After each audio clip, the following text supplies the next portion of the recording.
সাহসী মুমিন আল্লাহর জন্য যদি নিজেকে নিবেদিত করতে চায় এবং তার ব্যাটারি যদি রিচার্জ করতে চায়, 60টা তার জন্য আমল এবং দিক নির্দেশনা আছে। এইটা তার জীবনে না থাকলে ওই মুমিন যতই বলুক আমি সাহসী, যতই বলুক আমার ঈমান ঠিক আছে, আসলে সে সাহসীও নয়, তার ঈমানের মূল্যায়ন হয় নাই। সুতরাং আজকের আলোচনার একদম সংক্ষেপ বলবো, সাহসী মুমিন আল্লাহর জন্য নিজেকে নিবেদিত করার 60টি আমল এবং দিক নির্দেশনা।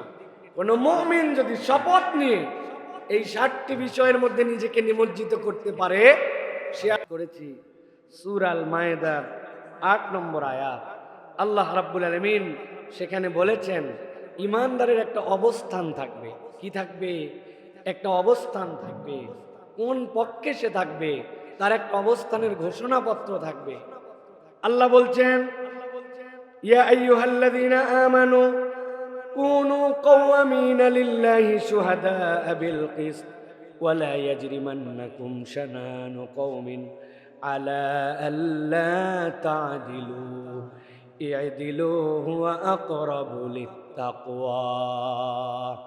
আল্লাহ বলছেন, তুমি যদি নিজেকে ঈমানদার দাবি করো, মুমিন দাবি করো, তোমার মুখের দাবিতে হবে না। কুনু কাওয়ামিনা লিল্লাহ, আল্লাহর জন্য তোমাকে সতের উপরে, সততার উপরে, আদালতের উপরে তোমার অবস্থান হতে হবে। তুমি মুমিন পরিচয় দিবা, তোমার সাথে ন্যায়ের সম্পর্ক থাকবে না, আদর্শের সম্পর্ক থাকবে না, আল্লাহর জন্য তোমার আদালত ইনসাফ থাকবে না। এইটা কোনো মুমিনের পরিচয় হতে পারে না। মুমিন পরিচয় দিবে, আল্লাহ বলছেন তোমরা আদালতের উপরে থাকবে। আল্লাহ বলছেন কোন কওমকে যেন ভয় ভীতির কারণে, প্রভাব প্রতিপত্তির কারণে তোমাদেরকে যেন আদালত আর ইনসাফ থেকে সরাই না দেয়। তুমি যদি আদালতের উপরে না থাকো, তুমি ইসলামের উপরে নাই। তুমি যদি ইনসাফের উপরে না থাকো, তোমার মুমিন পরিচয়ের উপরে তুমি নাই। সুতরাং মুমিন, ইনসাফ, আদালত, এটা হচ্ছে পরিপূরক শব্দ।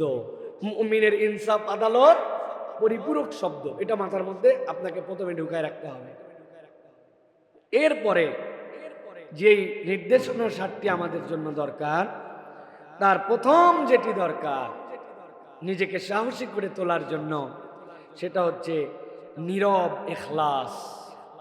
মানব জীবনের সবচেয়ে গুরুত্বপূর্ণ নীরব ইখলাস। কেউ জানে না যা আল্লাহ জানেন তা। এই নীরব ইখলাস যদি কারো ভিতরে না থাকে, তাহলে দুনিয়ার যত লৌকিকতা, বাহ্যিকতা, বাহিরের দেখানো, এগুলো আল্লাহর কাছে একটাও অ্যাকসেপ্টেড হবে না। সুতরাং মুখস্থ করে ফেলতে হবে, আমার ইখলাসটা হবে নীরব। কেউ জানে না যা আল্লাহ জানেন তা। এইটা ঘোষণা দিয়ে নাই, এটা নীরবে তার দিল থেকে আসতে হবে। আল্লাহ রাব্বুল আলামিন বলছেন, ওয়াসিররু কাওলাকুম আও ইজহারু বিহি ইন্নাহু আলিমুম বিযাতিস সুদূর। নিশ্চয় জেনে রাখো, তুমি যা মুখ দিয়ে প্রকাশ করো আর যা প্রকাশ করো না, আল্লাহ বলছেন আল্লাহ সব বিষয় জানেন। ইন্নাহু আলিমুম বিযাতিস সুদূর, তোমার অন্তরের ভিতরে যা হয় সেইটার খবরও জানেন যিনি, তিনি কে? আল্লাহ রাব্বুল আমিন এই জন্য বলছেন, আলা ইয়ালামু মান খালাকা ওয়া হুয়াল লাতীফুল খবীর। যিনি সৃষ্টি করেছেন তিনি কি জানেন না? আল্লাহ বলছেন যিনি সূক্ষ্মাতি সূক্ষ্ম, সব বিষয়ে খবর রাখেন। আল্লাহ কোরআনে এই জন্য বলছেন, হুয়াল্লাযী জাআলা লাকুমুল আরদা যালুলা। আল্লাহ তোমাদের জন্য জমিনটাকে বৃহৎ করে দিয়েছেন, অনেক বড়। ফামশু, তোমরা চলাফেরা করো, ফি মানাকিবিহা, এই উন্মুক্ত জমিনে তুমি চলাচল করো, এইটা বিশাল প্রশস্ত তোমার জন্য। ওয়াকুলু মির রিজকিহি, আর তার রিজিক থেকে তুমি তালাশ করো। তবে জেনে রাখো, ওয়া ইলাইহিন নুশুর, আল্লাহ তোমারে একবারে ছেড়ে দেন নাই, আল্লাহর কাছে তোমাকে ফেরত আসতে হবে। 3টা আয়াত এই জায়গায়। একটা হচ্ছে আল্লাহ রাব্বুল আমিন সৃষ্টি করেছেন, আল্লাহ সব জানেন, আল্লাহ সূক্ষ্মাতি সূক্ষ্ম বিষয়ে খবর রাখেন। দুনিয়াকে বড় করে তোমাকে বিচরণ করতে বলেছেন, কিন্তু তার মানে এরকম নয় লাটাইয়ের যে গোড়াটা এটা তিনি ছেড়ে দিয়েছেন। ওয়া ইলাইহিন নুশুর। কোনো মানুষ যদি নীরবে তার ইখলাস ঠিক করে নিতে পারে যে আমার যা কিছু সব আল্লাহর জন্য নিবেদিত, আমার খুলুসিয়াত আছে, ওর থেকে বেশি সাহসী এই দুনিয়ায় আর কেউ হতে পারবে না। সে হবে চূড়ান্ত সাহসী একজন মানুষ, মুমিন। তাহলে প্রথমটা হচ্ছে নীরব ইখলাস। বলেন ইখলাস। নবী করিম সাল্লাল্লাহু আলাইহি ওয়াসাল্লাম থেকে এ বিষয়ে অনেক কথা আসছে। নবীজি বলছেন, ইন্নাল্লাহা লা ইয়ানজুরু ইলা সুওয়ারিকুম ওয়ালা ইলা আজসাদিকুম ওয়ালাকিন ইয়ানজুরু ইলা কুলুবিকুম ওয়া আমালিকুম। আল্লাহ তোমার শরীরটা কত বড়, চেহারাটা কত ঢকঢাক, পোশাকটা কত ফিটফাট, আল্লাহ এগুলো দেখেন না। আল্লাহ বলছেন, আল্লাহ দেখেন যে তোমার আমলটা কেমন আর তোমার অন্তরটা কেমন। এই জন্য অন্তরটা আল্লাহর জন্য নিবেদিত না হলে উপরের ফাঁপড় বেশি দিন কাজ করে না। এই জন্য প্রিয় ভাইরা, নীরবে নিবৃতে নিজের ইখলাসকে পুনর্মূল্যায়ন করতে হবে। এটা হচ্ছে ইসলামে শক্তিশালী হওয়ার প্রথম সোপান। এটা বীজ, কোন বীজ বপন করছেন এটা খুব গুরুত্বপূর্ণ। আমাদের সব ক্ষেত্রে পড়া লেখা, আমল, এলেম অর্জন, দাওয়াত, তাবলীগ, সব ক্ষেত্রে এই নীরব ইখলাসে আমাদের ঘাটতি হয়ে যাচ্ছে। এই জন্য আমরা প্রকৃত শক্তিশালী হতে পারছি না। এটা গেল এক নম্বর। প্রিয় ভাইয়েরা, একটা বিষয় এক্ষেত্রে আমাদের জন্য জরুরি, সাহস মানে কিন্তু সবসময় সামনে আসা নয়। এমন কত সাহস আছে নীরবে আল্লাহর জন্য কাজ করতে পারাও সাহস। আপনাকে উস্কায়, যা করবি সব দেখাবি, আপনাকে উস্কাবে, কিন্তু আপনি সাহস করে সামনে না এসে সাহস করে নীরব এবং গোপন রাখা, এটাও অনেক সময় সাহস। এটাকে আমরা মনে করতেছি অনেক সময় ভীরুতা, না জানান দেওয়াকেই মনে করতেছি গোপনীয়তা। এটা বোধহয় আমার পিছিয়ে পড়া না। সব সময় সাহস মানে সামনে আসা নয়, নীরবে নিবৃতে ব্যাকগ্রাউন্ডে অনেক কাজ করাও সাহস। সুতরাং এই ক্ষেত্রেও আমাদেরকে সতর্ক হতে হবে। 2 নম্বর, অন্তরের জিহাদ। এটা হচ্ছে মানুষকে সাহসী করে, নিজেকে থামানোর সাহস। অন্তরের জিহাদ মানে কি? নিজেকে থামানোর সাহস। ফুল স্টপ দিব কোথায়, এইটাকে নিজের ক্ষেত্রে মূল্যায়ন করতে শেখা। এটা হচ্ছে নিজেকে সাহসী করে অন্যরকম ভাবে মানুষকে। আল্লাহ কোরআনে বলেছেন সূরা নাজিয়া 40 এবং 41 নম্বর আয়াতে, وَأَمَّا مَنْ خَافَ مَقَامَ رَبِّهِ وَنَهَى النَّفْسَ عَنِ الْهَوَى فَإِنَّ الْجَنَّةَ هِيَ الْمَأْوَى। আল্লাহ বলছেন যে নিজের আত্মনিয়ন্ত্রণ করে, নিজের নফসকে থামায় দেয়। কিভাবে থামায়? নফস চায় এইটা কর, আল্লাহ বলছেন এইটা কর।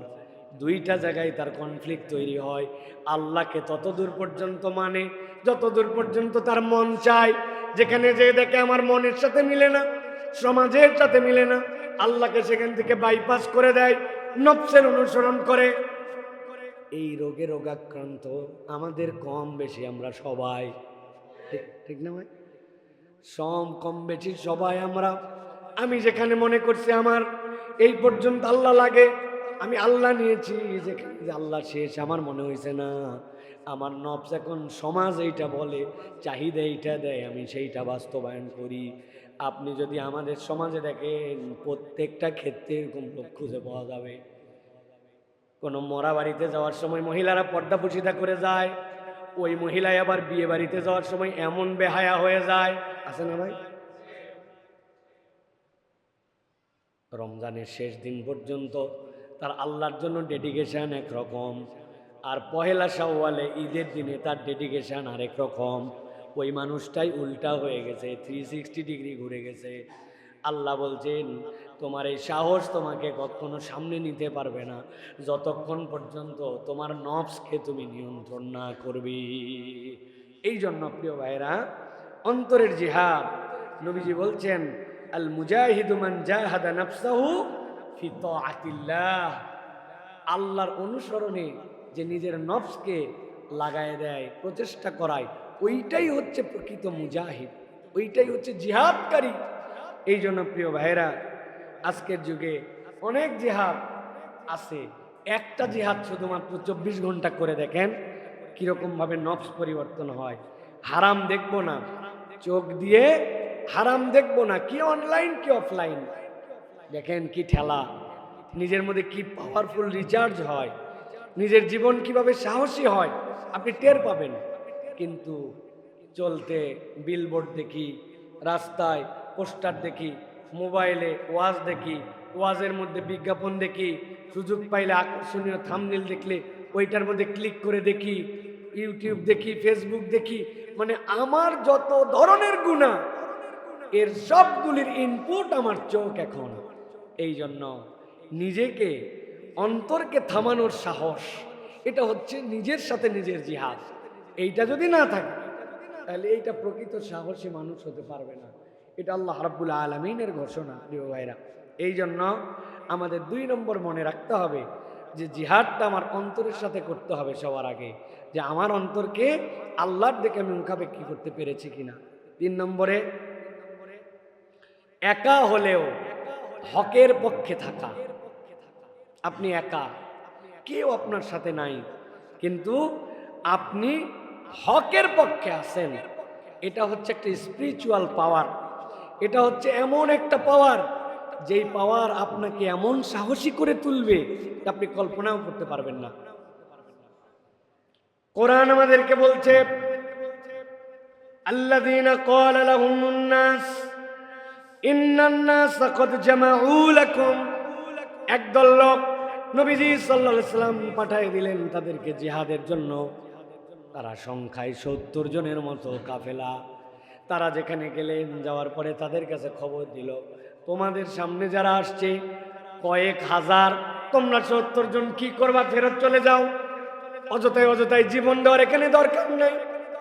আল্লাহ রাব্বুল আমিন বলছেন ওই বান্দাগুলা আল্লাহর জন্য এমন ভাবে ডেডিকেটেড ছিলেন, এমন ভাবে আল্লাহর জন্য নিজেদেরকে উৎসর্গিত করেছিলেন।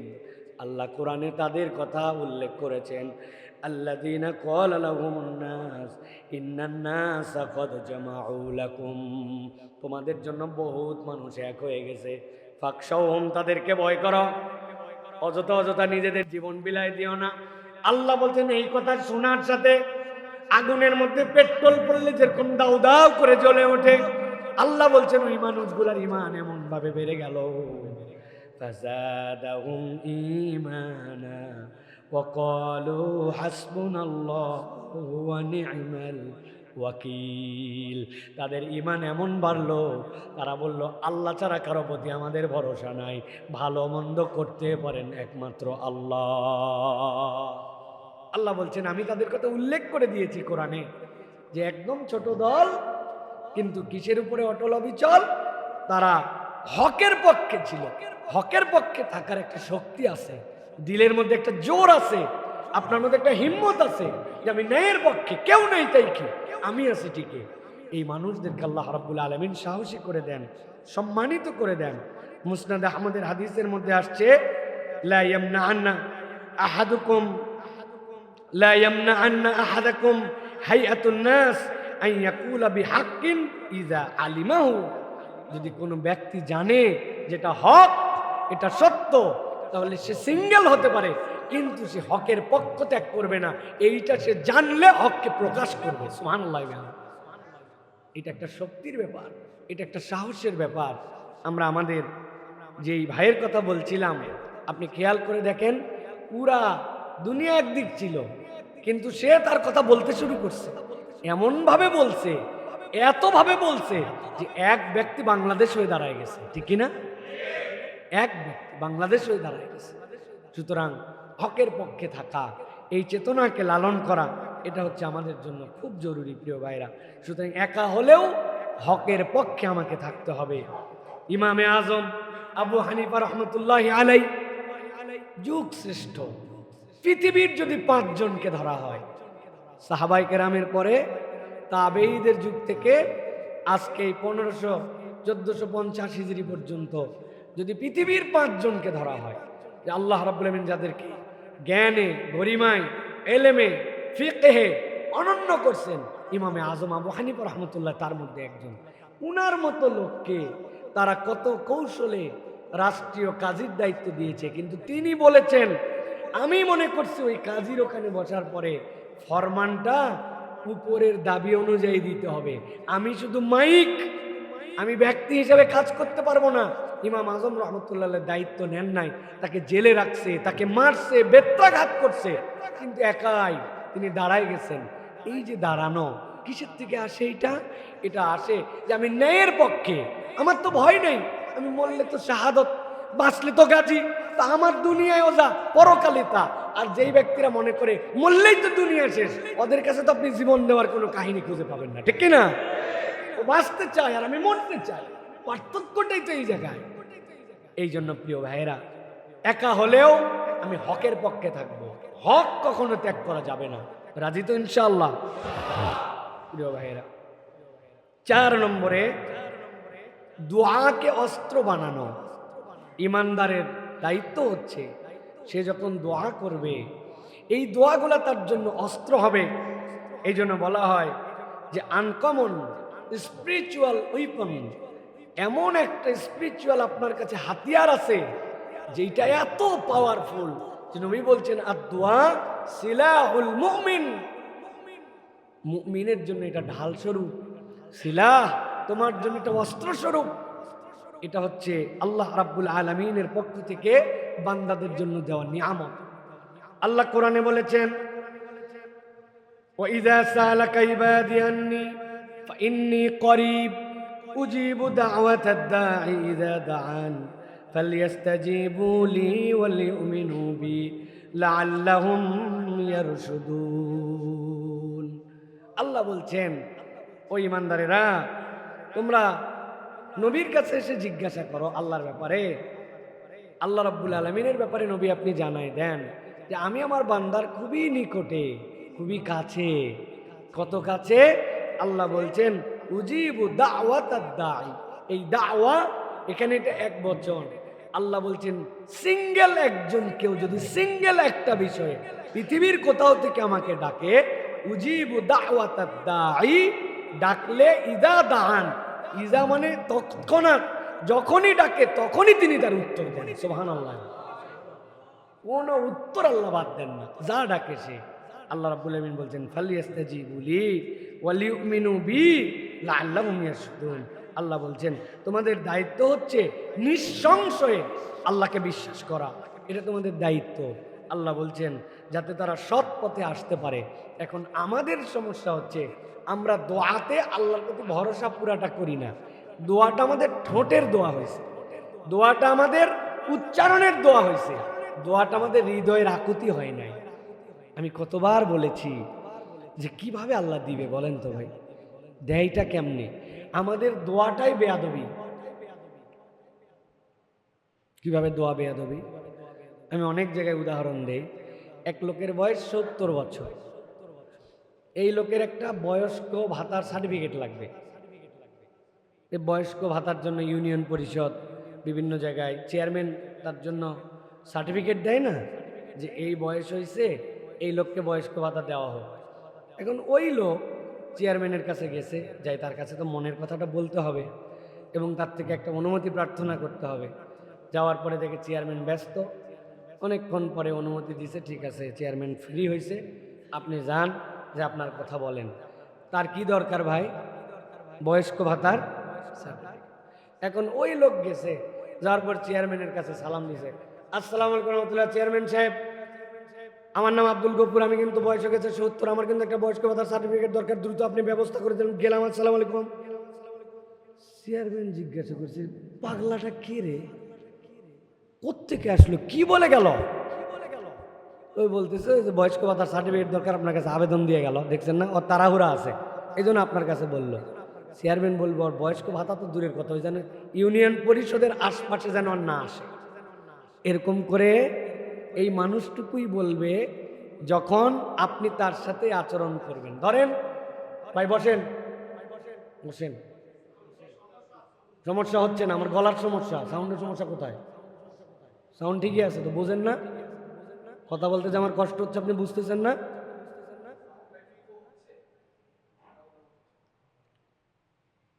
কথা শেষ করে দিই তাহলে। সুবহানাকাল্লাহুম্মা বিহামদিকা আশহাদু আল্লা ইলাহা ইল্লা আনতা আস্তাগফিরুকা ওয়া আতুবু ইলাইক। আসসালামু আলাইকুম ওয়া রাহমাতুল্লাহি ওয়া বারাকাতুহু।